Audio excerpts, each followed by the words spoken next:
Okay, I'm starting now. So, good evening, everyone. Welcome to the second live session of mine for the course Design of Reinforced Concrete Structures offered by NPTL. I am Harshit Agrawal, a PMRF research scholar from IIT Bombay, and I will conduct weekly live session for the next 12 weeks. So, we are done with week 1. Now, we are moving to week 2. So, just to start with, what is this session all about? So, these are doubt clearing session and interactive session. When it will be held? So, these session will be conducted every week on Tuesday from 6 to 8 p.m. And during this session, you can interact either by answering the questions that I will ask in the chat box, posting your own queries in the chat box, or by raising hand, unmuting, and asking your queries. Okay. And other than the interaction in the class, you can always clarify your doubts by visiting the discussion forum of the course and asking your questions, the answers to which will be discussed either on the forum only or in the next live session. And you through these live session you will be able to answer the guided assignment easily, and you will get a further understanding about complex topics easily. Okay, so I hope everyone are clear about the session. Now in today's live session we will first have a look of what we discussed in the last live session. This is just to have an connectivity between the live session so that everyone are in the same flow. Okay, then we will discuss the week 2 content, starting with the overview of different components of reinforced concrete, then moving on to the working stress method, followed by some common terminologies used in the design methods, and then finally we look at limit state of collapse. And at the end, we'll compare what we have read today, working stress and limit state of collapse. Okay, and finally, we'll conclude whatever we have read. Okay, so, in the last live session, we discussed why we need to design reinforced concrete. We saw some cases of major infrastructure in India and some cases of their collapse due to inadequate design. So, you can see this was the image of Bandra Worli ceiling, and this was one of the buildings in Thane, Maharashtra, which collapsed due to inadequate design. Then we had an overview of different components of RC, reinforced concrete, where we first discussed about concrete, different components of concrete and its design philosophy, where we saw what how we grade concrete, how we determine the strength of concrete, what is characteristic strength and what is target strength. So we saw example regarding that, and then we discussed steel, types of steel and different sizes of steel. Then we discussed about why we need reinforced concrete. So we know concrete is a brittle material, so it can't take tensile load. So that's why we reinforce steel inside concrete so that the cracks can be arrested and the tensile load can be taken by steel. Okay. And then we also discussed why we need detailing and designing so that we can provide an adequate design and a proper design to the system. After this, we had a look into different IS codes that we have for designing a reinforced concrete.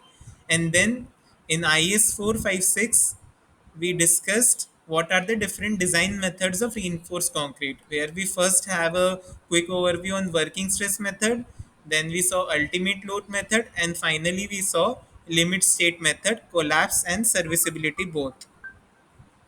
And finally, भाई बन बन की जगह पे आपको बच्चे uh, just wait a minute.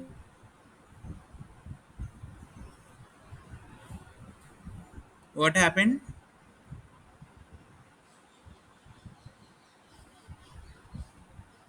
Please write in the chat box, your audio is not clear to me.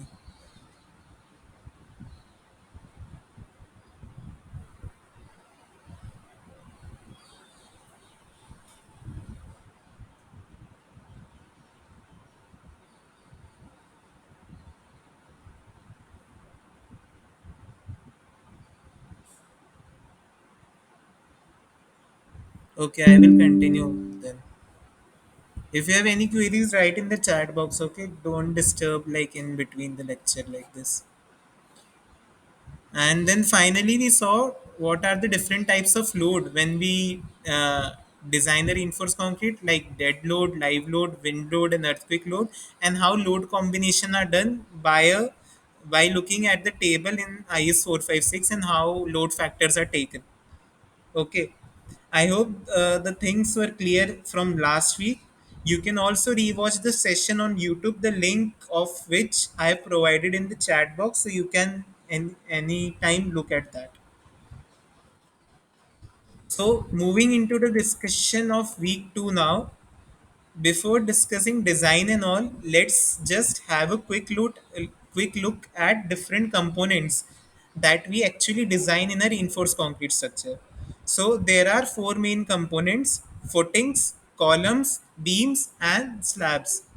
So the first component is footing. So footings are the one which connects the overhead structure above the ground to the soil for transferring the load. Now they can be of different size, like we can have square footing, we can have circular footing, there's something known as mat footing and all. And right now in the image we are looking at square footing. Now the size of the footing, the dimension and all, it depends upon the load that is coming on the footing, and that all thing we will see later on. But right now you should know that the base component of a reinforced concrete is footing. Above footing, we have tie beam. So tie beam is like the beam skeleton which is present at the ground, above which the structure is. It is like a base skeleton on which the structure is built. Okay. Above this, we will have columns and slabs that are erected, as we can see in this image also. So these are the tie beams, and above this we have columns, and here we will have slab over this. Okay, so this is the base skeleton of our structure. Then we have columns. So everyone knows columns are the vertical members which are very critical for design. And as we know, they help us to lift the structure vertically. Okay. So there are different kind of loading and bending that can occur, that a column can suffer. So we need to design it very critically. And later in the course, we will see design of columns also. Now we have beams. So beams are important horizontal members which support each floor and are in connection with columns. Okay, so above we beam we will have our floor slab. So these floor slab are supported by beams, and beams are supported by columns. Okay, and finally here also you can see these are the beams, and above this there is a slab, and this is the column. Okay, and finally we have slabs. So in this structure you can see these are the columns and these are the slabs. Okay, which act as a which lay the foundation for a particular floor. Okay, so these are the different components of a reinforced concrete structure. Now when we design a building, we first design there are two things that we need to take care. One is design and one is construction. So when we are designing a building, we first design slab, then we design beams, then we design columns, and then footing. Can anyone tell me why?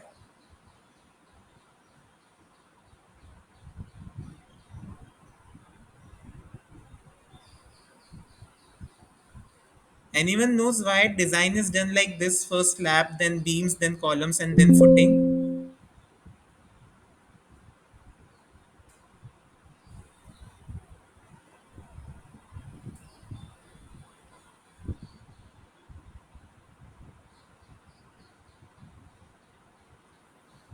Yeah, any other answers?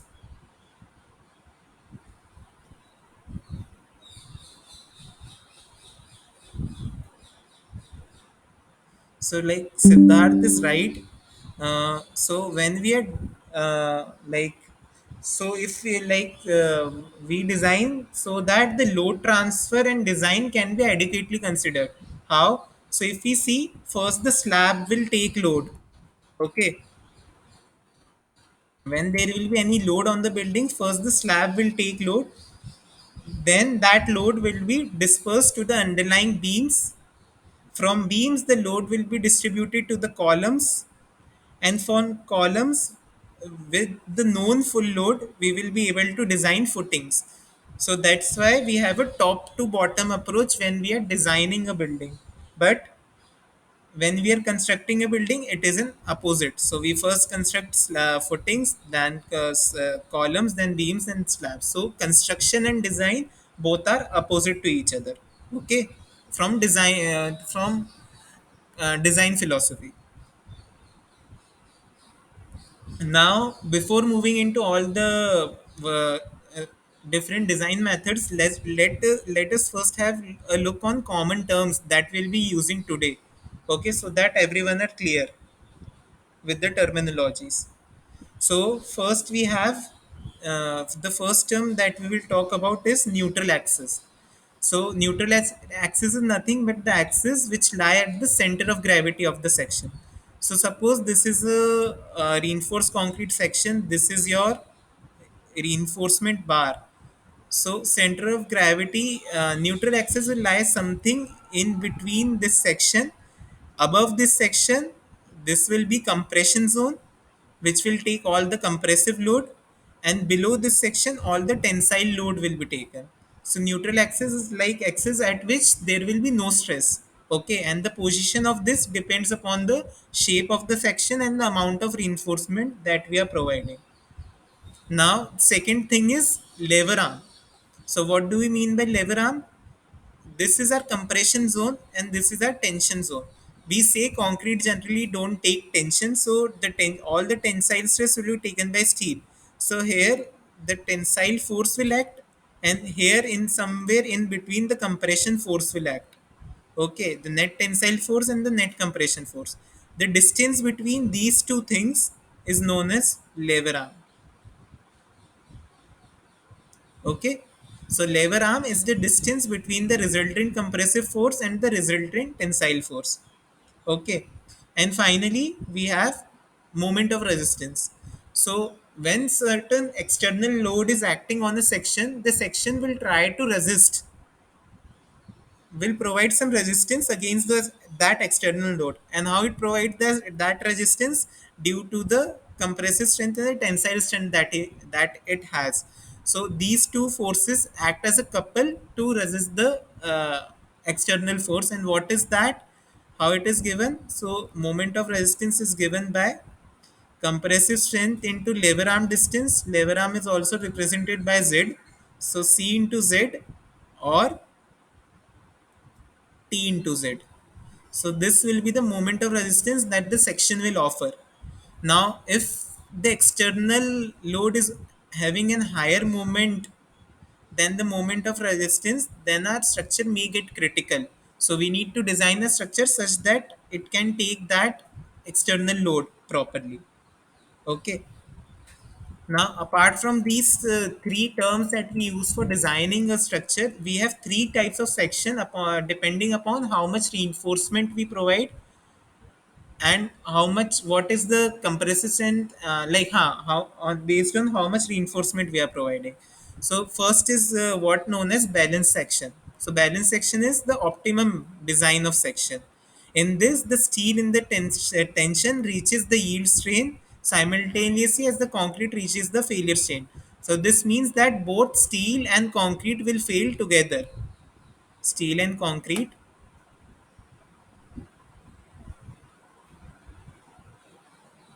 fails together. Okay. So one might say this is the ideal case where both things are failing together. But can it be ideally obtained? The answer is no. Why? Because if we want to create a section such that steel and concrete both are failing together, maybe the depth of section that we are providing may get irregular. It won't be a whole number. The dimension again won't be a whole number, like dimension may be 405.5 or 132.75. Now designing such section is very difficult. We need sections which are in whole number, the dimensions which are in whole number. So when we try to provide a section with old number, we won't obtain a balanced section design. And one more thing, the most important thing is that when the depth of the section are irregular, heterogeneous, like a certain section has certain dimension, some other section will have some other dimension, then the formwork and shuttering that we provide initially to the reinforced concrete system will differ for each section, which will which will increase its cost and decrease its repeatability. Okay, so that's why it is very difficult to obtain a balanced section design. Second case is under reinforced section. So what do you mean by under reinforced section? As the name suggests, in which the reinforcement that we actually needed, we are providing a lesser reinforcement than that. So in this, steel reaches the yield strain at a load lower than the load at which concrete reaches the failure strain. Why this is happening? Because we are providing lesser quantity of steel than what we required. So that's why the steel will yield first before concrete. Okay, steel area used was less than required. Now, this is the most preferred way of design, and every section should be designed as an under reinforced section. Why? Because as the steel will yield, since it's a ductile material, there will be cracking and deflection in the structure before failure. Now, when the cracking and deflection will happen, the people residing inside the building will have time to escape the building. Since the failure will not be a sudden failure, it will be a slow failure. Okay, so that's why we say under reinforced section is an ideal design method. Okay, now here we are talking that steel yields, it's a ductile material and everything. We know mild steel is more ductile than high yield steel rebars. So, should we use mild steel? The answer is no. Why? Because the strength of the mild steel will be lower than the Fe 415 and the Fe 500 steel. So, more bars may be needed when we are talking about mild steel, which will make our design less economical and more complex. So, when we are talking about under reinforced section, it is not that we are providing more ductile reinforcement. We are providing an high grade reinforcement only, but the area of reinforcement that we are providing is less than what we require, so that the failure can be visible and it can give enough time for the occupants to escape the building. Okay, and finally we will have over reinforced section. In over reinforced section, the failure strain in concrete reaches first at a load lower than the load at which steel reaches yield. So in this, what is happening? We are providing more steel than we are required. So in this case, what will happen? The concrete will fail first rather than steel failing first, and this is not recommended in practice. Why? Because it will cause sudden failure. Since when the concrete will reach failure strain, and concrete is a brittle material and steel is not yielding, so there will be no warning in terms of deflection or cracking of wheel. So we won't get enough time, the occupants won't get enough time to escape the building, and the failure will be a sudden failure. So that's why we don't recommend a over reinforced section of design. I hope everyone are clear with the discussion till now about balanced, under reinforced, and over reinforced section. If you are clear, then we will move into the first method of design, that is working stress method of design. Any doubts till now?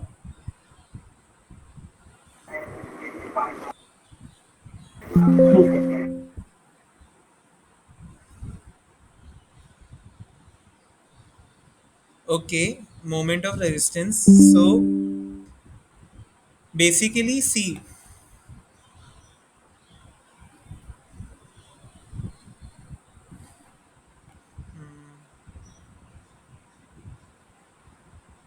suppose this is my section and this is my neutral axis.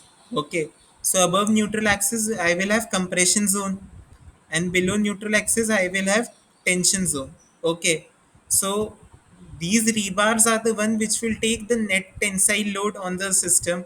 Okay, so there will be some tensile strength that will be offered by the rebars, and the concrete above the compression zone, we know the volume of concrete and the grade of concrete, so we can calculate the net compressive stress that the concrete can take. Okay, now when some certain external load will be acting on the system, these two forces will act as a couple, and it will try to resist the external load. So the couple that is created by these two forces of the section, which is inherent to the section, is known as moment of resistance. The moment created by the internal forces of the section to resist the external load. Okay. We will see through numericals how we calculate moment of resistance and how it actually matters to us when certain external load is acting.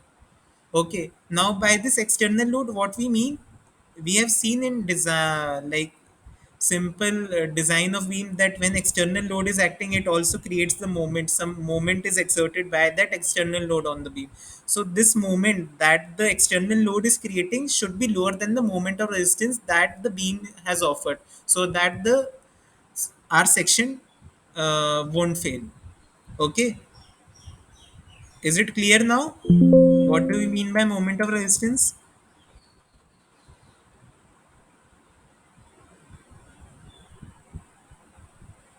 Siddharth, it is clear now?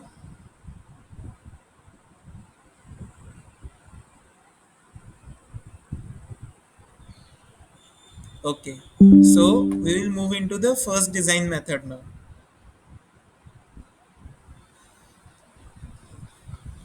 Okay. So the basic discussion about working stress method we had in the previous live session also, but just to reiterate over what we discussed, working stress method is based on linear elastic theory or classical elastic theory. Okay. And there are three main points when we talk about working stress method. Okay, about this design method, structural members behave in a linear elastic manner, the meaning that we limit our design to elastic limit. Okay, we will see through a diagram what we mean by elastic limit and all, but for now remember that the structural members behave in a linear elastic manner. Second, stresses due to working load shall be within an allowable limit. So we provide appropriate safety to ensure that the stresses in the material which is due to the working load is lower than the allowable limits that we are defining. Okay, and third point, both concrete and steel act together and are perfectly elastic at all stages. Okay, and at this point we introduce modular ratio. So last time we saw that the working stress method is also known as modular ratio method. So this is the reason why we say it as a modular ratio method, because both steel reinforcement and concrete are acting together and are perfectly elastic at all stages. Okay, how we will introduce that shortly when we will discuss about assumptions of working stress method. Okay, just wait for further discussion upon this point. Okay, now other points that just repeat, that are just the repeat of what I explained, you can read them later, like how to obtain stress from working load by estimating the strength of material, or stress that are taken by service load are checked against the permissible limit. That is what we said in the second point. Okay, so now what we do we mean by linear elastic theory? Okay, so let's look at a stress strain plot. So when we talk about linear elastic theory, what we are saying, suppose first we will plot a general stress strain diagram for a material. Okay. So the y-axis represents the stress and the x-axis represents the strain. So when the stress is applied on a material, first there will be a linear zone where the stress will be directly proportional to the strain and the Hooke's law will be valid. What Hooke's law say? Stress is directly proportional to strain. Now there will be yield stress that will be coming, then will be a little drop in the stress value, and then our plastic range will start and the material will fail like this. Okay, now there are different points in this plot that one needs to remember. So up till this point,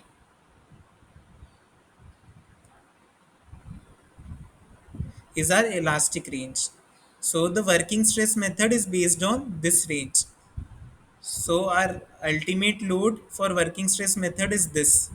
Okay, based on this stress value. Okay. Above this, we have yield stress. Okay. And then beyond yield stress, we have plastic deformation range until rupture. So this is plastic range. First was elastic range. Okay. And this point, the topmost point, is known as ultimate stress. Ultimate stress, which we saw in ultimate load method. So ultimate load method is based on this stress value, and working stress method is based on this stress value. Okay. So I hope everyone are clear with what we mean when we call elastic range. We call this range until which the stress is directly proportional to the strain and the Hooke's law is valid.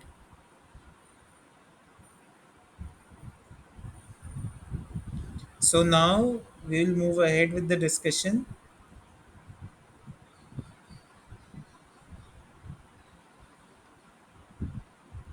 So now we know the basic principles of working stress method. Now every method of design is based on some assumptions. So let's look what are the assumptions of working stress method. So the assumptions are the plane section before bending will remain plane after bending. This is the point where modular ratio comes into play. How? You see, when the load is applied on a reinforced concrete, the load will remain the same throughout, but the strain won't be the same. Why? Because steel and concrete both have different elasticity. Suppose this is my section. Okay, this is my steel, and the remaining part is concrete. So we know steel is more elastic. The modulus of elasticities of steel is higher than concrete. Since concrete is a brittle material, its elasticity will be low. Now, both steel and concrete have different elasticity. But if we want the plane section to remain plane after bending, also steel and concrete should act together, and there should be a perfect bonding between steel and concrete even after loading. But okay, but since the elasticity of both the material is different, they will take different amount of strain when the load is applied. So that's why we define modular ratio, which is nothing but ES upon EC, the ratio of elasticity of steel to the ratio of elasticity of concrete. So using modular ratio, we can design a reinforced concrete adequately for no loss in bonding, such that this assumptions remains true. Okay. And if there will be no disbonding between steel and concrete, the strain at any point of the cross section will remain directly proportional to the distance of neutral axis. Okay, so this is also another meaning of plane section to remain plane before and after bending. Okay, based on this point, again this point comes, bond between steel and concrete is perfect within the elastic limit of range. Steel and concrete behaves as a linear elastic material. These are again the repeat points. This is important. All tensile stresses are taken up by steel reinforcement and none by concrete. So later on, when we will see the plot of stress and strain diagram for working stress method, we will see that concrete won't take any tensile load. Okay. Stresses in steel and concrete can be related by a factor known as modular ratio that we discussed in the first point. Stress field relationship between steel and concrete is a straight line under working load. This is the limitation of elastic method, or we can say behavior of elastic limits. Okay. Now let us see how section performs under working stress method of design. Okay. So suppose I have a section of a depth D and a width B, and some load is acting on the section. Okay, so how will my strain diagram look like? So from the first assumption we saw, the strain at any point of a cross section is directly proportional to the distance from the neutral axis. So the strain diagram will be a straight line. So this will be the balanced strain in compression, and in tension. Okay, and this is how the stress diagram will look like. So again, in the assumption, we told that concrete won't take any tensile load, and we know below neutral axis we have tensile tension zone, and above neutral axis we have compression zone. Okay, so below neutral axis all the load will be taken up by the steel reinforcement, and above neutral axis the compression load, the whole concrete together will take the compression load. Okay, and how we determine the total compression load and the total tension strength of a section? By determining the area of stress diagram.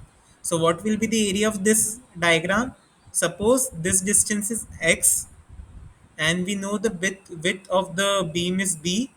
So the area here will be half into b into x, and the maximum compressive load that the section can take is defined by FCB. So the total compression load of this section will become zero point 0.5 FCB BX. Okay, and what will be the total tensile strength of the section? It will be given by the tensile strength of the steel into the area of steel that we are providing. Okay, so this is how we define the compressive strength and the tensile strength of a section. So again, the same discussion is here again of what we have discussed till now. So lever arm, we saw lever arm is the distance between the net compression force and the net tension force. Okay, lever arm is represented by Z, which is given as J times D. Why J times D? Because this total distance is D. So lever arm is certain proportion of that distance D, so which is given as J. Okay, and since this is acting at the center of mass of this triangle, the above length will be x by 3. So JD will become D minus x by 3, and x is the distance of the top of the section till the neutral axis, which is given by KD, and how this is how this relationship comes. So these are just certain terminologies, parameters that you need to remember. How x is written, x is equal to KD, how lever arm is written, it is equal to JD, how J and K are related. So this is simple mathematics which you can see on your own also. Okay. Now, when we are talking about designing, there are two important things: equilibrium of horizontal forces and moment of resistance. Okay. So, what is the we mean by equilibrium of horizontal forces? So, the net tensile force is equal to the net compressive force on a section when it is in equilibrium. Okay. So, we have defined net tensile force, it is equal to FST into AS, and the net compression force is zero point 0.5 FCB B into X, and X is equal to KD. So this is how we can write the formula for equilibrium of horizontal forces. And what do we mean by P? P is the percentage of tensile reinforcement, which is given by the area of steel upon the total area of cross section, AST upon BD. Okay, so from this formula we can also deduce this formula. So these all relationships you can derive immediately also, or you can remember also when you are solving a certain numerical.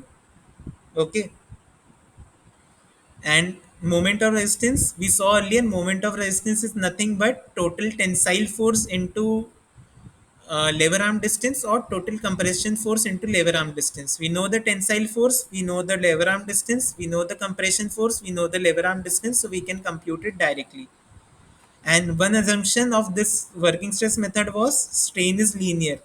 So at any point, these two triangle will be similar triangles. So we can define relationships like strain in balance section to the strain here in the steel is the ratio of these lengths. Okay. Similarly, this upon this is equal to this upon this, and strain in balance section is given by this, so the strain in compression section will be given by this, the ratio of which we can deduce based on modular ratio. So by modular ratio also we can define this relationship, and this relationship can also be defined by considering similar triangle property. And based on these two final equations, we can define a relationship for compressive strength of concrete and steel of that section. Okay, so all these relationships that we are talking about, this one, and these two, they will come into handy when we will solve a numerical. So when we are solving a numerical, you will see how these relationships comes into account. Okay, now, initially we talked about permissible stress of concrete and steel. So, as per IS 456, what are the permissible stress limits for concrete and steel? So, these are the limits. Okay. So, for concrete, for different grades of concrete, there's different values of permissible stresses that are defined for bending, direct compression, and bond plane bars and tension. So mainly we will be dealing with these two values. So you need to remember these only. Okay, so these are the permissible stress limits for concrete that are given in IS 456, and these are the permissible stress limits for steel, for different grade of steel and for different sizes of steel under tension and compression. Okay, so these are the values. Okay, so when we are designing a section, if we know the grade of the concrete that we are using and the grade of the steel that we are using, we know the permissible stress that steel and concrete can take. So based on those permissible stress limits, we can design our section to take those stresses. Okay,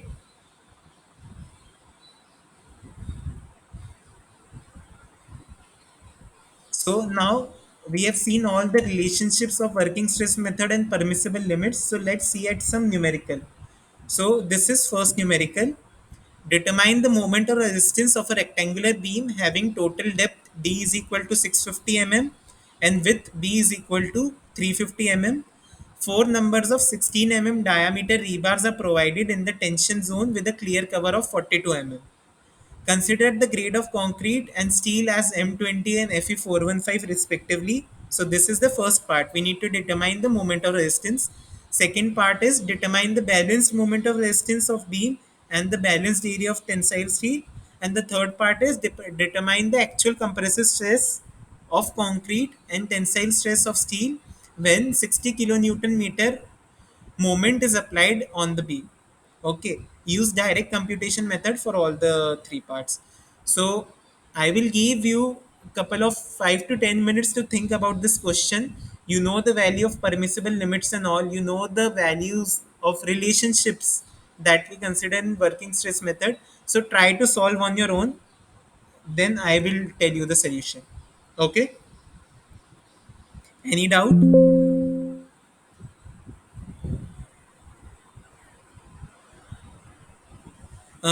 J is nothing but just a factor which is used to relate.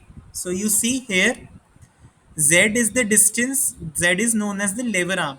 Now, lever arm is certain proportion of the effective depth of our section.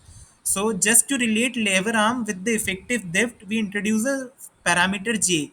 So J is nothing but defining that this certain factor of total effective depth is the lever arm. Okay, instead of J, you can write A, B, C, D, anything what you want. J is just a constant value that will help us to determine the lever arm distance. Okay, when we will solve the question, you will see how we get K, from K how we'll get J, when we get J how we determine the moment of resistance and everything. So just remember, J is just one factor that is representing the lever arm relationship with the effective depth. Is it clear now, Siddharth?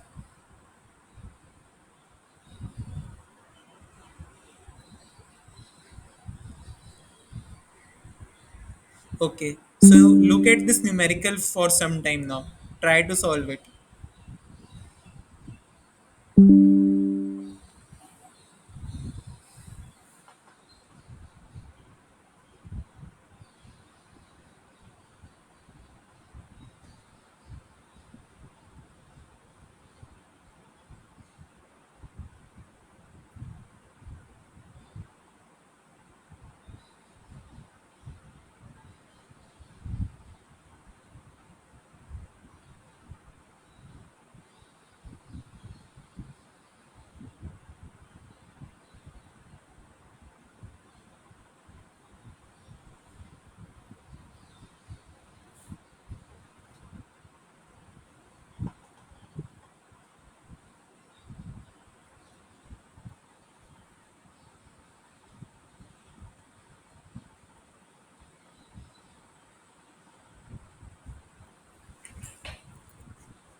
If you get your answers, you can post it in the chat box so that I can comment if they're right or wrong.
Sir, what is K? That is what you need to determine. Na? You know the value of depth of section, width of section, the area of steel that we have provided, the grade of concrete, the grade of steel. Now try to estimate the value of K. Once you will get the value of K, you will get the value of J. You can then determine the moment of resistance. So look at the relationships that we have discussed in the class and Remember the relationships that were taught in the NPTEL session. There was one discussion where initially, when we know the area of steel, how we get the Yes. value of K we can compute.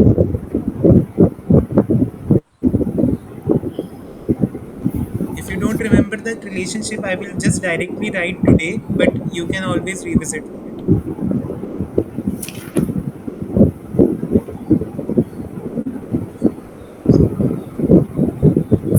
Sir, actually, how to calculate J? That I don't know. How to calculate J? If I will calculate J and small d, I think it is the capital D minus effective depth. Yeah. You try to solve once on your own. If you're not able to solve, I will tell the whole solution. Don't worry. Step by step, you will see everything so that everything is clear.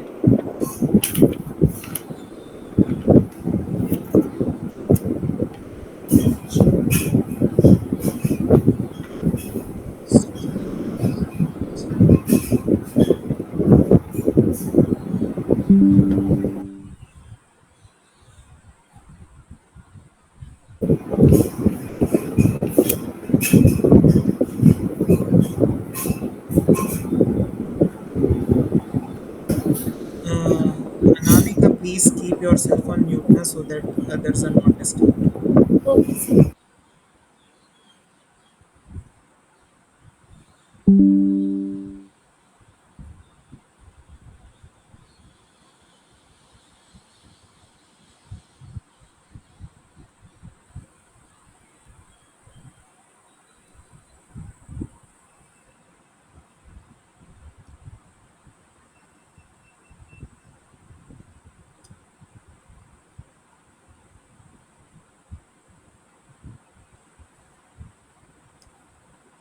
Okay, so let's see the solution now.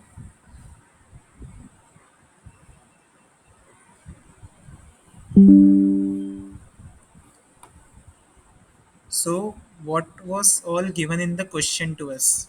Let's write them down first. So, in the question, we know width B is equal to 350 mm.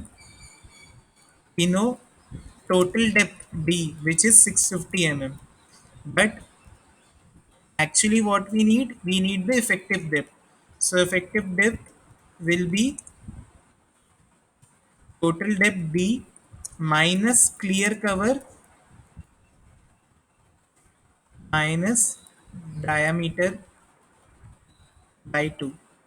So if I try to draw it,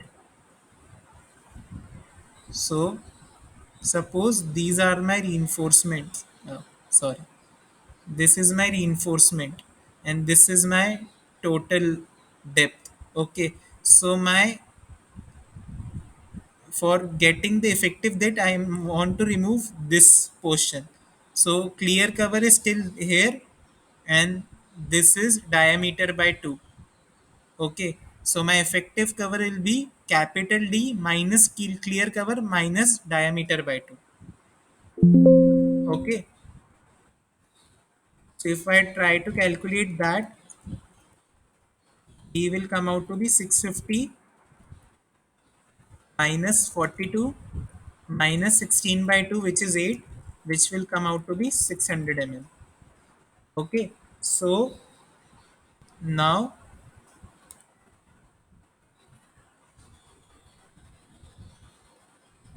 so now I know the parameters, the section parameters. Also in the question, we have been given the area of steel reinforcement that has been provided. So there are four numbers of 16 mm diameter rebars provided in the tension zone. So what will be the area of steel reinforcement? AST will be equal to 4 into area of one rebar, which will be nothing but pi r square. So 4 into 22 by 7 into r square, which is 8 square. So it will come out to be roughly 804 mm square. Okay. Now, what else was given in the question? The grade of concrete is M20 and the grade of steel is Fe415. Okay. So, for M20 grade, under bending, my permissible stress value will be 7 MPa. Okay. So, my permissible stress for concrete is 7 MPa. Okay, similarly, my permissible stress for steel will be, my rebar is 16 dia and it is Fe415. And in tension, so Fe415 up to 16 dia, my permissible stress value is 230 MPa. So this is 230 MPa. Okay.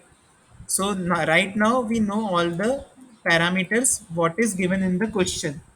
Now we need to determine moment of resistance. Okay. So what is the formula of moment of resistance? We saw here it is zero point 0.5 FCB KJ BD square. Okay. Now what all things are missing? FCB is nothing but the permissible stress of concrete that is given to us. We know B, we know D. Okay, we need to determine K and J. And we know one more thing, that J J is equal to 1 minus K by 3. Okay, this relationship also we know. We saw here how this relationship came into existence. Z is equal to JD and JD is equal to D minus X by 3 and X we represent as KD. So J is equal to 1 minus K by 3. This relationship at first it is difficult to understand, but if you will read it twice or thrice, now you will get clarity acha what is happening. So there are two terms, X is equal to KD and Z is equal to JD. So we are relating K and J, and how this relationship comes out to be in finally J is equal to 1 minus K by 3. So eventually if we get the value of K, our problem will be solved. Okay, so we need to determine K. Now in today's session I didn't discuss about that relationship directly, but when we know the percentage area of steel, what also we can determine the percentage area of steel. Okay, so P will be nothing but AST into 100 upon total area of section, which is BD. So substituting the value 804 into 100 divided by 350 into 600. What will come out? Let me do the calculation.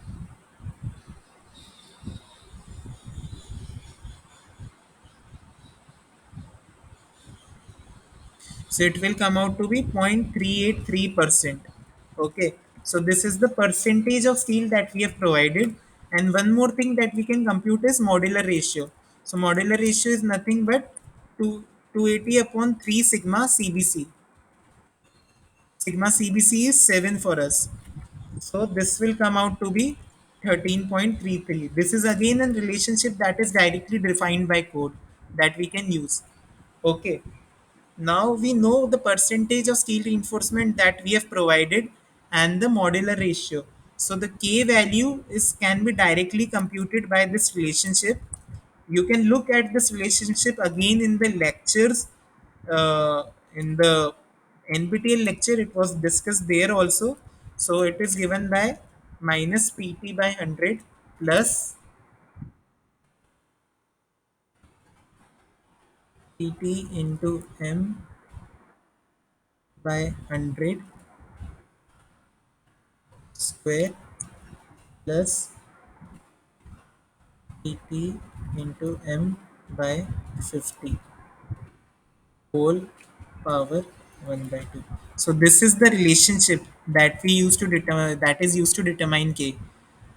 If anyone is not clear how this relationship is derived, you can ask me in the next live session again.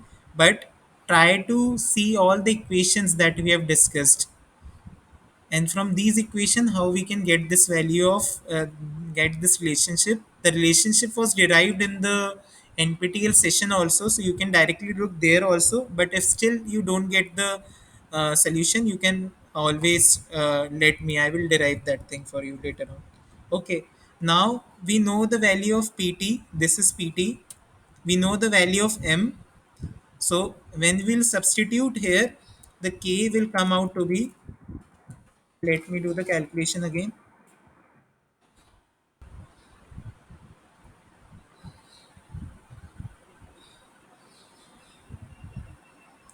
So it is minus 0.0151 plus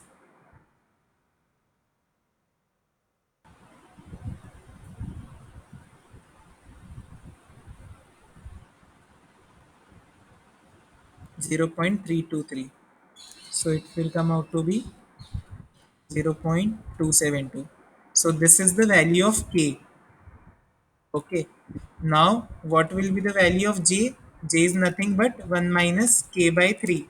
So 1 minus 0.272 by 3. So it will be 0.909. Okay. Now we know the value of j, we know the value of k, so we can directly use this relationship for calculation.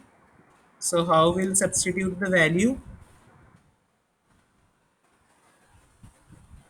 point 0.5 into 7 into k is 0.272, j is 0.909,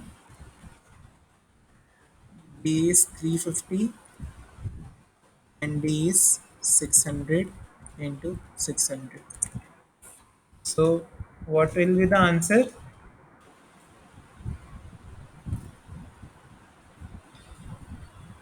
It will come out to be 100.89 kilonewton meter. Okay, when you will solve this equation, you will get this answer. So this is the answer for part 1. Okay, you see how we solved. We determined the system parameters first. What was given in the question, we tried to deduce the parameters from the question. We then saw which parameter is missing for us. We determined that parameter and we got the value. So this is the moment of resistance of the rectangular beam. Okay, so this was part A.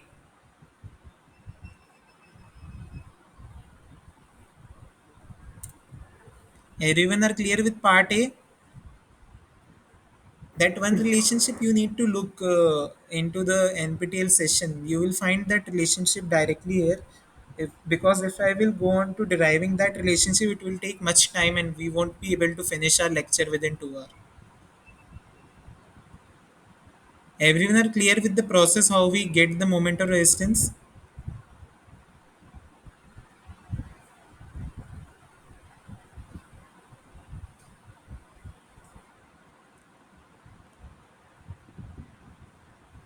Okay. Now the second part.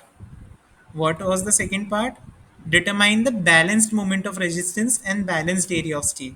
Okay. Now what we mean by balanced moment of resistance and balanced area of steel? Here we know initially how much area of steel was provided and what was the moment of resistance due to that area of steel. But at balanced section, if the section is supposed to be balanced, what will be the moment of resistance? Okay. So we say MB, moment of resistance at balance section, is nothing but RB into BD square. This RB is nothing but zero point 0.5 sigma CBC Kj. So this value, this is also known as a constant RB. So RB is nothing but zero point 0.5 sigma CBC into KB balanced into JB balanced. Okay, this B is in subscript. Don't get confused with the width. Okay.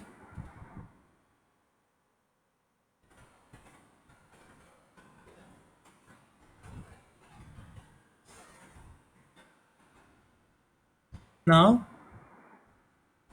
how will determine the balanced moment of resistance of the section? So we know when we are talking about balanced section, we are talking ideally about the relationship that we have derived. So for balance section, one condition that will hold true is the tensile force and the compressive force will be equal. So this relationship will hold true when we are talking about balance section, since both steel and concrete will fail together. So their net force will be equal when we are talking about balance section. So this is the relationship that will hold true when we are talking about balance section. Okay. Now what we know permissive stress of concrete, permissible stress of steel. We want to get the balanced area of steel, but we don't know K. So for balance section, K is given by M sigma CBC, M sigma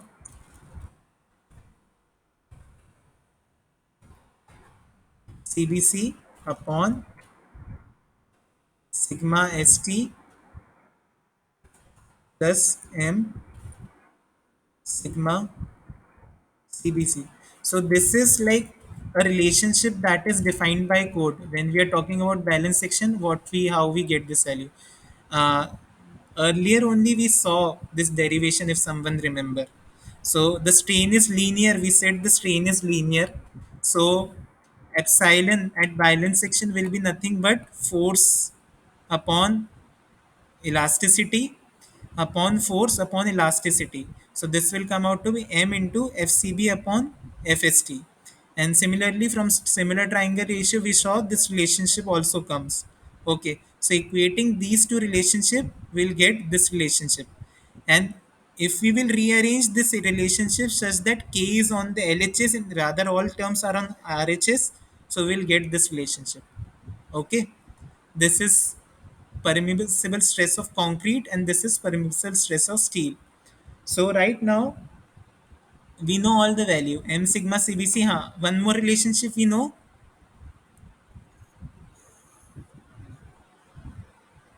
this this is sigma CBC and this is M. So M sigma CBC is nothing but 280 by 3. So we can directly write this term as 280 by 3, which is 93.33 plus 93 by 93.33. So you just need to remember different relationships and how they are related, so you can easily solve the question. Now we know the value of sigma st, so we can get the value of kb. It will come out to be 93.33 upon 230 plus 93.33. So it will come out to be 0.288. So j will be nothing but 1 minus k by 3. So it will be 1 minus 0.288 by 3. So it will come out to be 0.904. Okay, now we know the value of k, we know the value of j. Since we know the value of k, we know these two values and we know this factor 0.5. So we can determine the percentage area of steel directly. Here we also need to multiply 100 because we are saying percentage area of steel. So this value will become 50. Okay, so it will be 50 into 0.288 into 7 upon 230. So it will come out to be roughly 0.44%. Okay,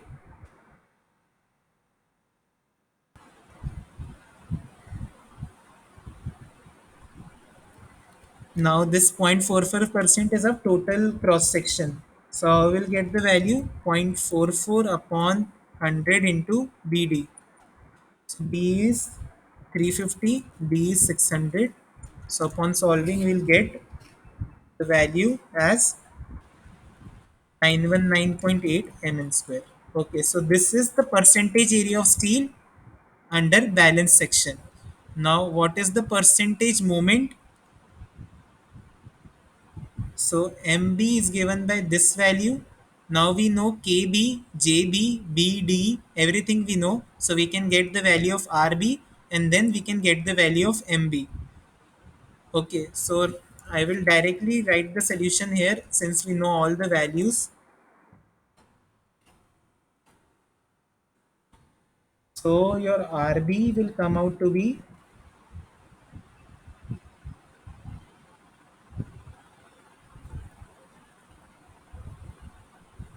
0.91 into BD square into 350 into 600 into 600. So your balance moment will come out to be 114.66 kilonewton meter. Okay, so this was your balanced moment, and initially the moment that we got was lower than the balanced moment.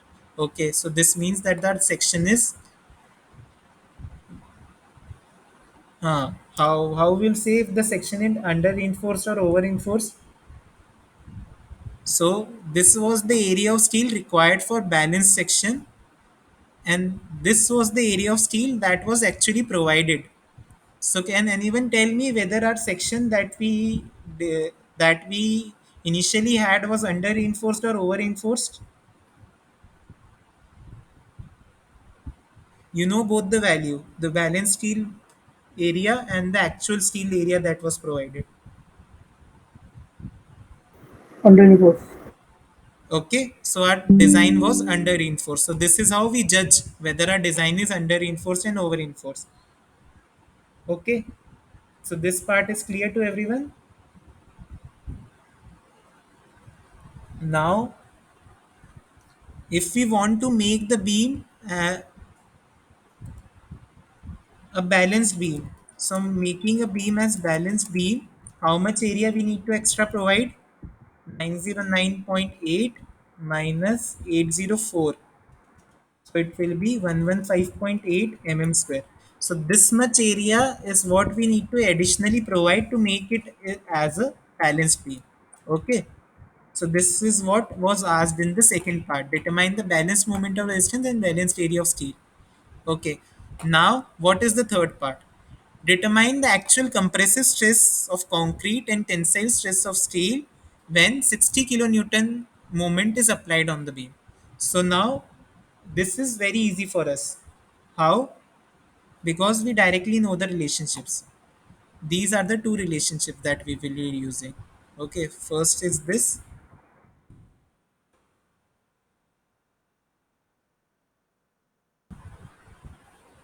and the second is this.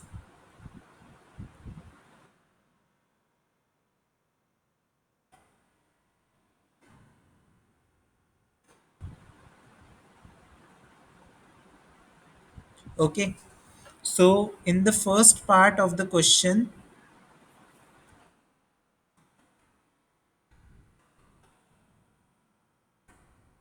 we got the value of AST as 804 square. Okay, we got the value of K as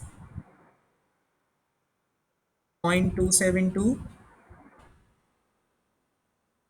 Okay, we know the value of J,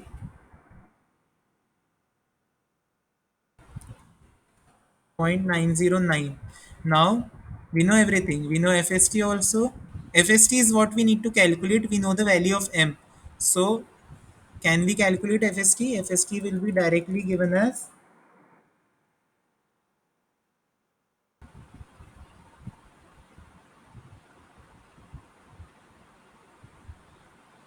so FST you can directly say as M upon AST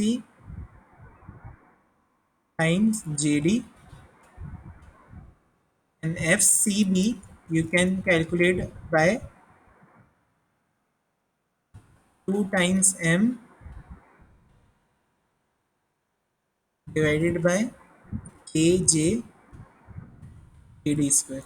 Okay, so these two values you can now directly compute.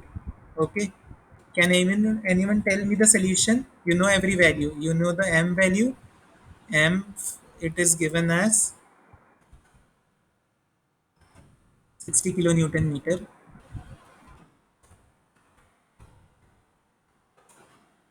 and we need to calculate these two. Try to solve. I am also solving.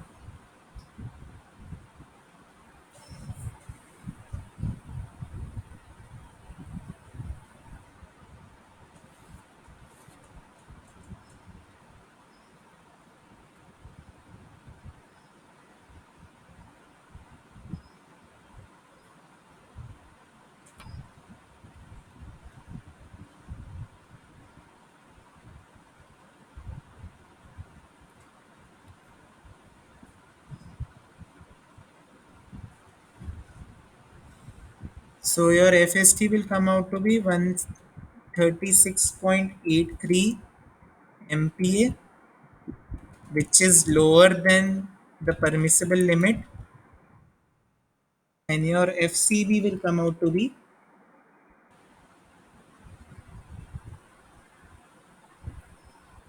3.85 MPa, which is again lower than the permissible limit. Okay, everyone are clear with how we proceed with the solutions?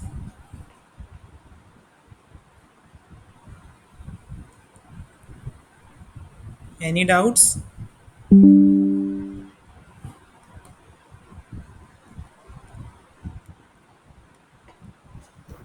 No, sir. Okay, so try another question now. So in this question, it is given we need to design a singly reinforced rectangular beam to carry a design moment of this using M25 grade concrete and Fe415 grade steel. Use B and D as preliminary dimensions. So here you know B, you know D. Since grade of concrete and steel is given, you can define the permissible stress limit for both, and you don't know the design moment. Okay. So what you need to determine here?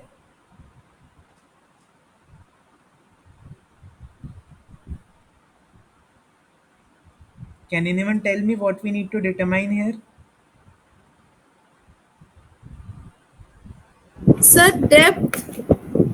Depth is given. What thing is missing in this question? Sir, reinforcement.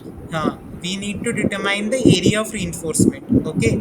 So design a singly reinforced concrete mean here we need to determine the area of reinforcement. So try to solve.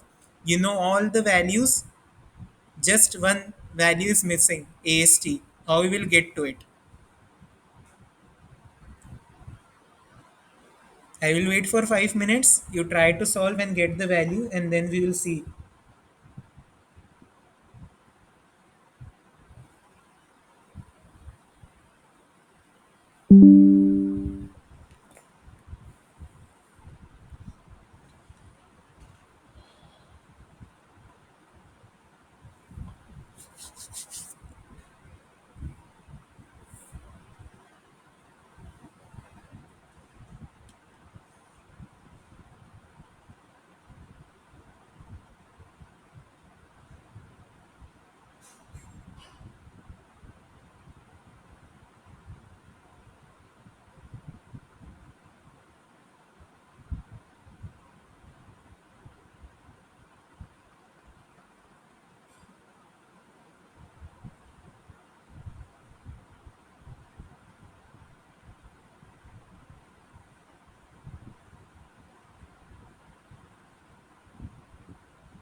Okay, so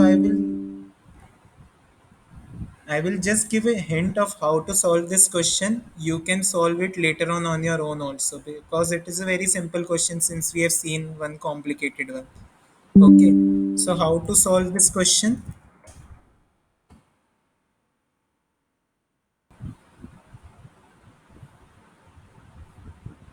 So we know the value of m is 100 kilonewton meter.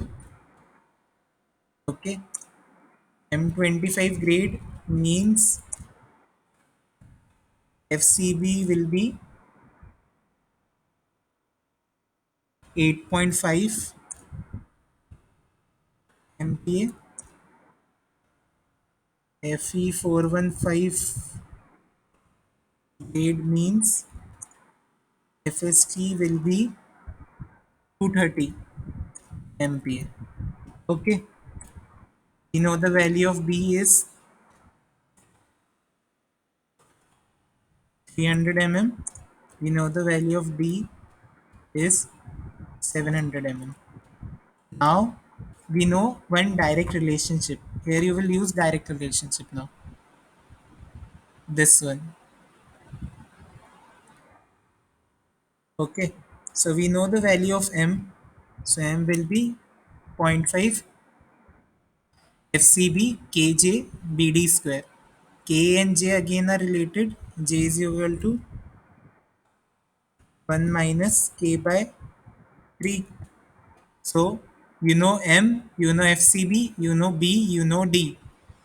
Okay, so you can directly compute K. Okay, so from this equation,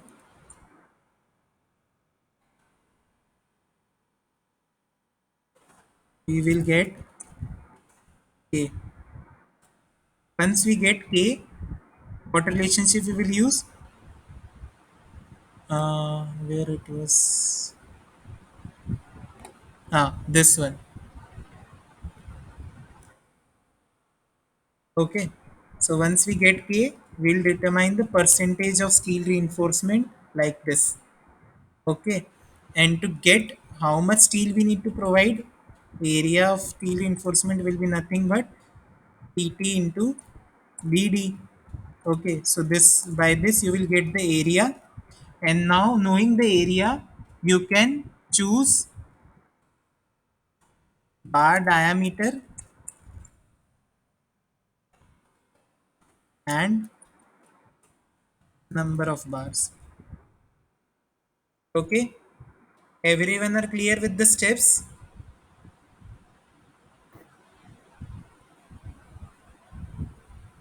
Any doubt on how to solve this question? This is a very basic question, so that's why I'm not solving. You can solve on your own now. Just note down the question, try to solve. If you are not able to solve, I will tell you the solution again. Okay, so let's proceed ahead now.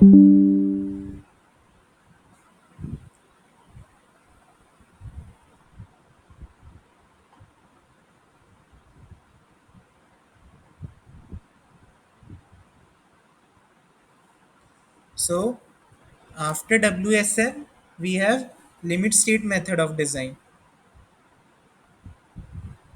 Okay, so this is an ideal method of design that we saw in the last discussion also, and the most recommended one. And in this, how it is different from ultimate load method and working stress method. In working stress method, calculation is done with working load. Working load means till elastic limit what all loads are acting. And in ultimate load method, calculation are done with the ultimate load. So we saw this profile, stress strain profile, which goes like this, not like this, like this. So ultimate load method is based on this topmost load, and the working stress method is based on this load. So in limit state method, we use ultimate load is taken for safety and working load is taken for serviceability. Now, one question came in the last session as of why we take ultimate load for collapse or safety and why we take working load for serviceability. So the reason is ultimate load cases represents an abnormal condition that may not even occur. Like there are less chances that the ultimate load will reach during an intended service life of the structure. And if something like that happens now, and ultimate load is reached, the amount of deflection won't be an issue. The safety will be the issue first. So that's why when we are talking about a collapse and everything, we talk about ultimate load. But when we are talking about serviceability, we take working load because we are talking about amount of deflection in a member. Okay, so when we are talking about serviceability, we check the deflection, and we want to make sure that the deflection is not very much. Now when we will reach the ultimate load, there will be a lot of deflection. Now this deflection, what it will cause, it will cause discomfort to the members inside. So we need to limit the deflection to a lower value. So that's why we go for a lower limit of load, that is working load. So if at working load we define that the deflection should not be more than this much, and our structure is permitting that limit, so it is not causing any discomfort to the members inside. So that's why we go on for working load for serviceability and ultimate load for safety. Everyone are clear with the reason? Safety is for collapse, and collapse will occur when the ultimate load will reach. But serviceability is related to deflection, and even a small amount of deflection can cause discomfort. So that's why we are limiting to a lower value of load so that that discomfort doesn't rise. Okay, so this is why we take these limits. Okay, now quickly moving into the assumptions of limit state again. So first assumption we saw is the same as working stress method. Plane section remains normal to the axis, will remain plane after bending. Now this is one thing which is new here. The maximum strain in concrete at the outermost compression fiber is taken as 0.0035. So just remember this value, 0.0035. We'll see in the stress strain diagram how this value comes into account. Okay. The tensile strength of concrete is ignored. That is same again as WSM. Stresses can be assumed as rectangular, parabolic, or any, which results in accurate estimation of strength. Why this is happening? Because now, when we are talking about collapse, a stress strain diagram is like this. It is not anymore straight. So our block will not be a straight block. It will have some parabolic path also. So that's why we need to assume something, whether this is parabola or rectangular or anything, just for accurate estimation. We'll see in the next slide how it comes into account. Okay. The stresses in the reinforcement derived by the represent stress strain curve determined for the grade of steel. Partial of factor of safety is taken as 0.15 for steel. Okay, again we'll see this, or here only we can see. So suppose, okay, in the next slide we will see. And the maximum allowance tail in concrete in the such, okay. So this is again one limit, one value that you need to remember. So there are two values of strain. For compression, this is the maximum allowable limit, and for tension, this is the maximum allowable limit. So when we'll plot the strain diagram for this limit state method, you will see these two values are coming here. Okay, so here we won't define modular ratio again, we will go on with these values.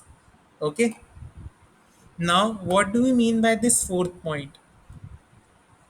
So if we know the cube strength which is given by FCK, so the factor of safety of 0.15 is taken in limit state method. Okay, so it will be reduced by 0.15 or 0.67. So this is the value that is considered for design purpose, and for further safety of material, we again take a factor of safety of 0.15. So actually, if our strength of concrete is FCK, we consider the strength of concrete as 0.67 upon 0.15, that is 0.45 FCK, just for safety purpose. So this is what we consider as the strength of concrete when we design for limit state method. Okay. Similarly for steel, if my strength of steel is given by Fy, I will take the strength of steel as 0.87 Fy for design purpose, just to ensure that we are on a safer limit. So these are the limit states that we take into account. Okay. Now, how the stress strain diagram look for limit state method? Just remember what we saw in the working stress method and not now what we are seeing in the limit state method. So now here in the strain diagram we have the ultimate limits. Okay, so these are ultimate value of stress and strain. Okay, and the stress diagram is no more a straight line.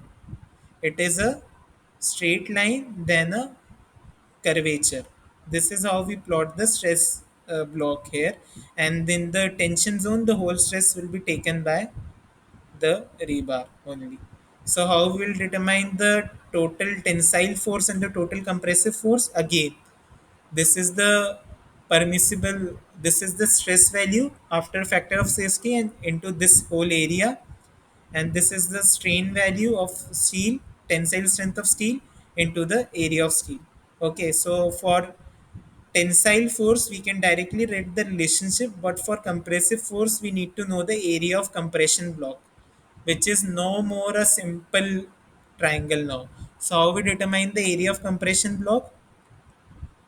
We determine by taking first the area of rectangle. Suppose this is my rectangle. So from this rectangle I will deduct the area of parabolic curve here. Okay, and we'll get the area of this area. We'll get this area. Okay, so this is how we do the calculation. Now, from where this parabolic curve start, it starts from 0.022 strain value. So this is how we determine the ratio from where this parabolic curve is starting, and then we determine the total compression area. These are direct formulas, so you just need to remember. Don't go into the derivation. So just remember this is the compressive strength of member when we are talking about the limit state method of design. And at what distance this compressive strength will be acting, we determine by center of mass theory. Equivalent area into load is equal to the area of this section into force acting in this section plus area of this section into force acting in this section. So by this we determine that factor and we will get the value of K2 as 0.416. So these are just derivations that you need to solve on your own and you will get this value. Okay, you can directly remember these value as of now. Okay, everyone are clear with the values? So finally, once we know all the parameters, this parameter, this, this, and this. So we can again write the equilibrium of horizontal force, tensile strength is equal to compressive strength, and from this we can write the depth of neutral axis equation also. Okay, and since in limit state method we know the permissible like limiting value of strain, again using the relationship, this similar triangle relationship, we can also get the limiting value of depth of neutral axis like this. Okay, so this relationship is the same what we saw in the previous discussion also. Okay, so based on the limiting value we can say whether the section we have defined is under reinforced or over reinforced or balanced. Okay, everyone are clear with the limit state method of design discussion?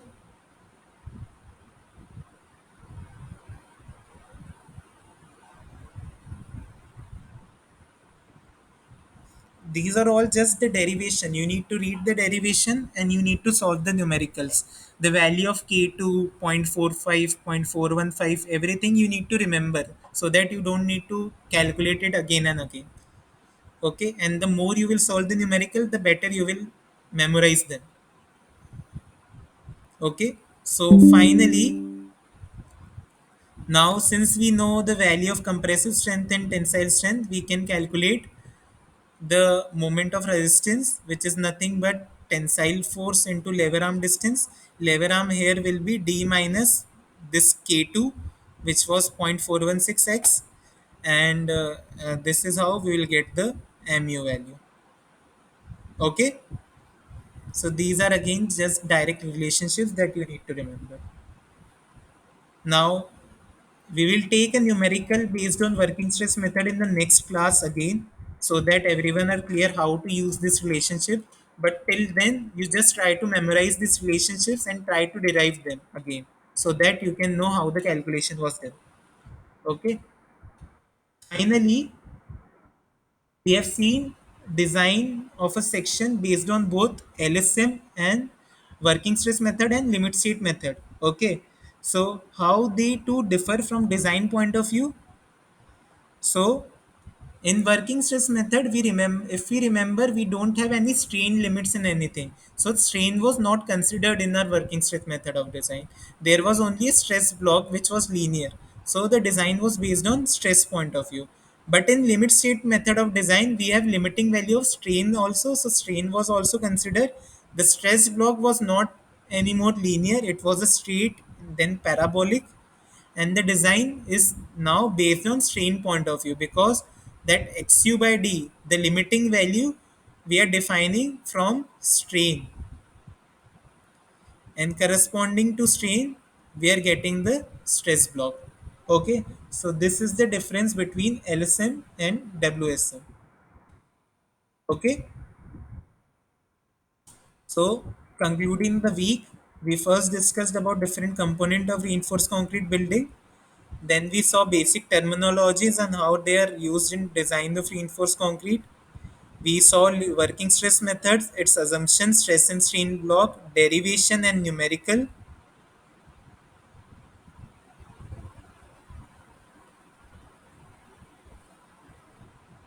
And in the end, we discussed about limit state of collapse and flexure, its assumption, stress strain block, and derivation of relationships. Okay, so this was all for this week. Any doubts?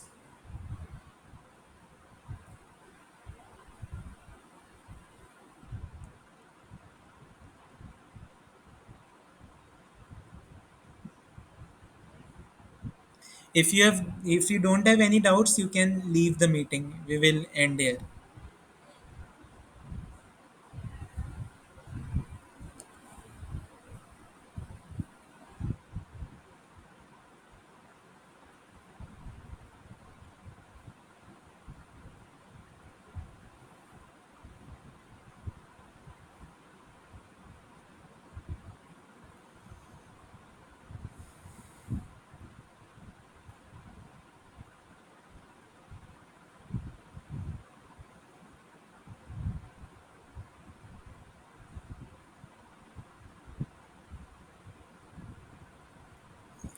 Okay, yes. So, where was that slide? Huh. What do you mean by the term under reinforced? Under reinforced means if I wanted to say provide 1000 square reinforcement, but I have provided 800 square reinforcement only. So this is what is known as under reinforced section. Now, what will happen when I am providing 800 square only? So generally we design the section such that both concrete and steel fail together. Okay, concrete and steel fail together. But if I have provided less area of steel and the load is the same, so my steel will fail first. Okay. Now, if my steel is failing first, this is known as under reinforced section. And why it is beneficial for us to design under reinforced section? Because when the steel will fail, suppose this is load and this is steel. So when steel will reach its yield strength, what will happen? It will start to deflect. Okay, since it's a ductile material, it will first deflect and then there will be a brittle failure. So since it will start to deflect, there will be cracking in the concrete adjacent to steel, and those crack will be visible on the surface. And so the people which are residing inside the structure will get to know that the structure is near to failure, so they can escape the building. So that's why we design under reinforced section, and where steel provided is less than what actually was required. But when we design for over reinforced section, it is like if I wanted to provide 100 1000 square steel, I am providing 1200 square steel. So sorry for the disturbance. Okay. So if I'm providing more amount of steel, what will happen when the load will be occurring on the reinforced concrete section? Since my steel area is more, my steel won't fail, but my concrete will fail because concrete will was designed for balance section only. So my if my concrete is failing, since the concrete is a brittle material, the failure will be sudden. So it will it won't give any warning time for anyone to leave, since the steel is not reach the yield strength, it won't deflect, so there will be no warning. So these are known as over reinforced section, where steel area was provided was more, and we don't recommend to design over reinforced section. Is it clear now? What do you mean by under reinforced and over reinforced?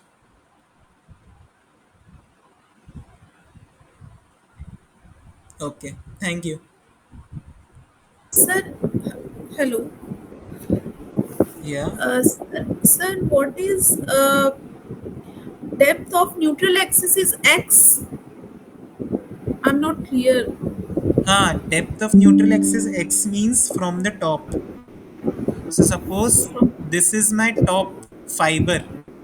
Yes, So sir. this x is from the top fiber till the neutral axis. So this length is defined as x. Okay, sir. The formula of x is X is equal to KD. We say KD, why? Because uh, D is the total depth, effective depth, and X is a wait. smaller portion of D. So that's why we introduce a factor K for that. Okay, sir.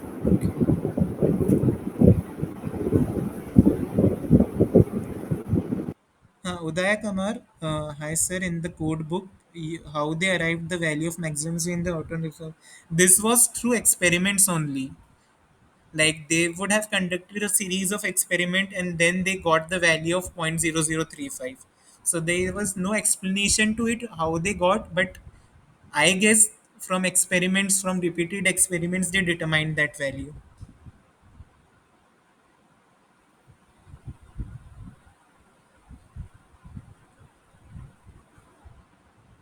What experiment, that I also need to look. I will look into it because generally it is taken as a constant value, and I will look into it what how they got into that value. I will tell you in the next class if I got any reason behind it.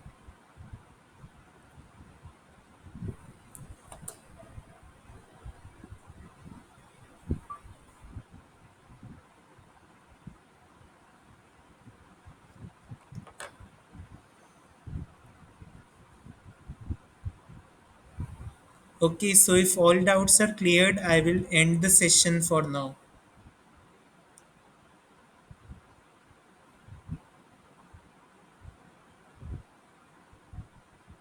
Yeah.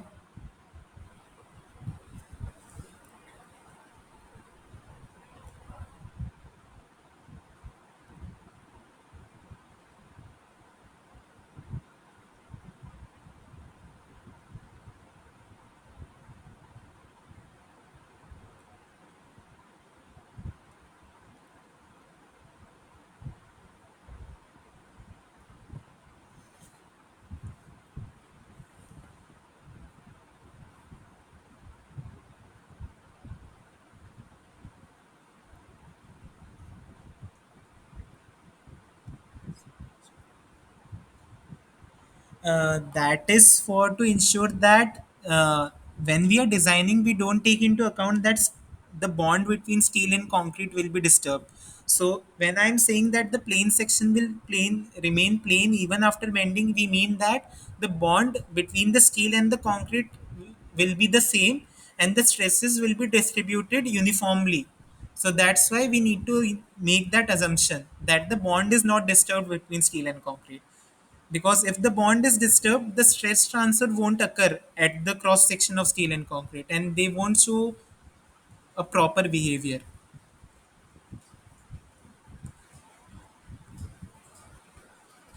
And then we talked about how modular ratio comes into account and everything. So I will upload this live lecture on YouTube. You just go through that lecture once so that you can know why we said about modular ratio and how plane section remains plane.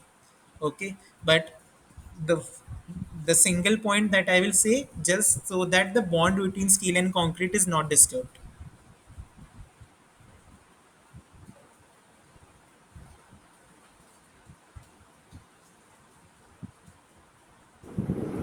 Sir, if we have to determine the value of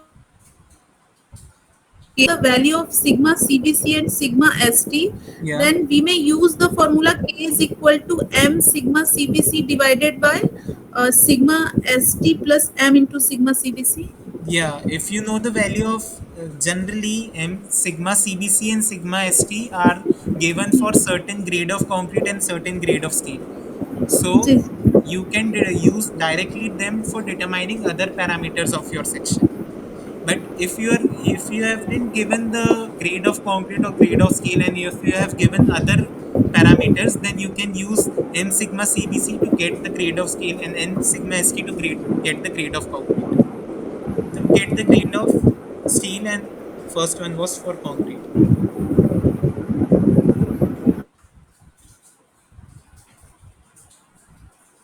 Sigma CBC Yeah, that you have write in one sigma ST plus M into sigma C.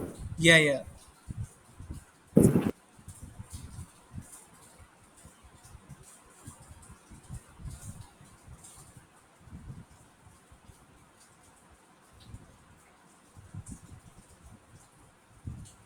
Okay, so I'm ending the meeting for today now.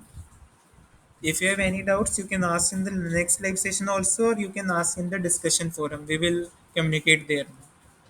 Thank you.